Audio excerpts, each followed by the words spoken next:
Madame la députée de l'Acadie. Merci, Monsieur le Président. Nous avons appris que le budget du ministère des Relations internationales allait subir une compression de 14 14 vous avez bien compris, Monsieur le Président. 20 millions. Les gouvernements péquistes ont cette fâcheuse manie de couper à l'international. En 96, ce sont près de 17 millions de dollars qu'ils ont amputés, fermant 13 des 19 représentations du Québec. Cette fois-ci, le ministre semble avoir eu un éclair de génie, c'est-à-dire liquider les immeubles payés par tous les contribuables pour payer l'épicerie. On apprend que la résidence du Québec à Londres, un joyau acheté en 1966, sera vendue.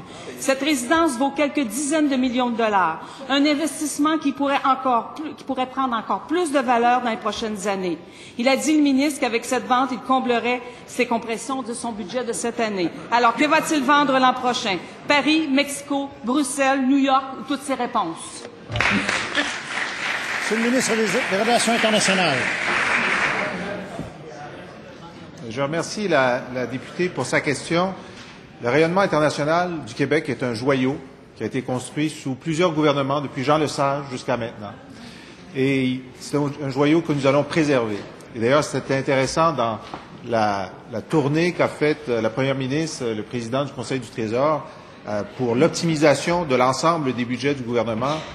Un critère nous a été indiqué de façon très ferme, préserver le réseau international du Québec à l'étranger. Et d'ailleurs, nous allons bientôt ouvrir officiellement le bureau de Moscou.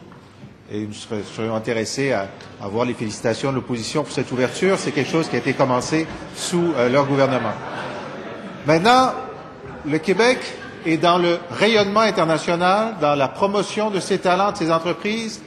Il n'est pas dans l'immobilier en soi.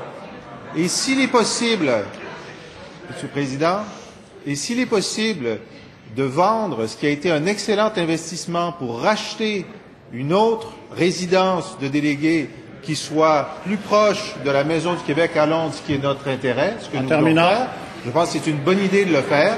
C'est une bonne gestion du parc immobilier.